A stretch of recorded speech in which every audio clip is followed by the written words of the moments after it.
Hi అండి, అందరికీ నమస్కారం. ఈరోజు వీడియోలో చికెన్ ఫ్రై ఇన్స్టెంట్గా ఎలా రెడీ చేసుకోవాలో డీటెయిల్గా చూద్దాం.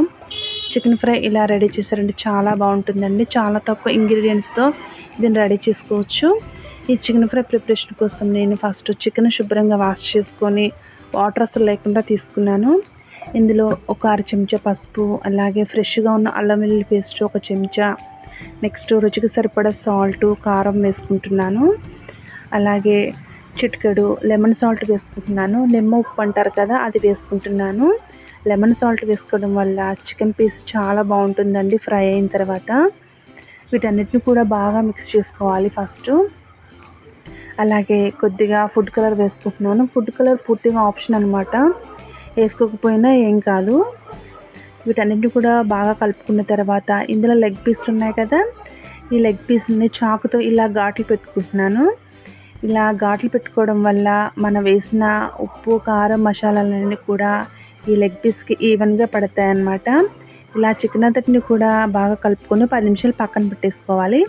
10 నిమిషాల తర్వాత మూకుడులో ఆయిల్ వేసుకొని ఆయిల్ కాస్త వేడెక్కిన తర్వాత మనం కలిపి పెట్టుకున్న చికెన్ వేసుకోవాలి. చిన్న రిక్వెస్ట్ అండి, మన ఛానల్ ఫస్ట్ టైం చూస్తుంటే తప్పకుండా సబ్స్క్రైబ్ చేయండి, అలాగే వీడియోకి లైక్ చేయండి.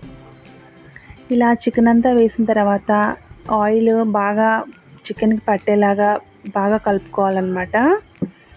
ఈ ప్రాసెస్ అంతా కూడా మీడియం ఫ్లేమ్లో పెట్టుకొని చేసుకోవాలండి. మరీ హై ఫ్లేమ్ వద్దు, అలానే మరీ సిమ్ కూడా వద్దు, మీడియం ఫ్లేమ్లో పెట్టుకొని చేసుకోవాలన్నమాట. ఇలా కలిపిన తర్వాత మూత పెట్టేసుకొని ఒక 5 నిమిషాల పాటు ఉడికించుకోవాలి.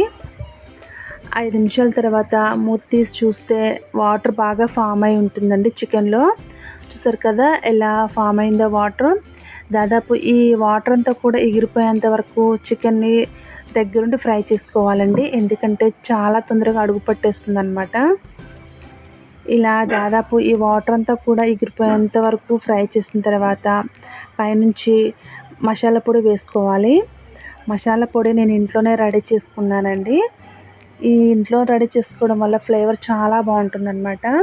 ఇలా మసాలా పొడి వేసిన తర్వాత బాగా కలుపుకోవాలి. నెక్స్ట్ కొద్దిగా కొత్తిమీర తరుగు వేసుకోవాలి. చికెన్ ఫ్రై ఇలా చేసుకోవడం వల్ల మనకు టైం సేవ్ అవుతుంది, అలాగే టేస్ట్ కూడా చాలా బాగుంటుందండి. చాలా తక్కువ ఇంగ్రీడియంట్స్తో చేసుకోవచ్చు ఈ చికెన్ ఫ్రై.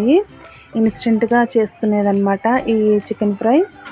ఇలా బాగా మిక్స్ చేసుకున్న తర్వాత ఒక 5 నిమిషాల పాటు సిమ్లో పెట్టేసుకొని స్టవ్ ఆఫ్ చేసుకుని సర్వ్ చేసుకుంటే సరిపోతుందండి. చూసారు కదా ఎంత కరెక్ట్గా వచ్చిందో చికెన్ ఫ్రై. లాస్ట్లో సాల్ట్ అడ్జస్ట్ చేసుకుని వేసుకోవాలండి, ఎందుకంటే రెడీ అయిన తర్వాత సాల్ట్ అంతగా పట్టదనమాట. సో ఫైనల్గా సాల్ట్ వేసుకొని స్టవ్ ఆఫ్ చేసుకుని సర్వ్ చేసుకుంటే సరిపోతుందండి. ఈ చికెన్ ఫ్రై ప్రిపరేషన్ మీకు నచ్చినట్టయితే తప్పకుండా లైక్ చేయండి, షేర్ చేయండి, మన ఛానల్ సబ్స్క్రైబ్ చేయండి. Thanks for watching.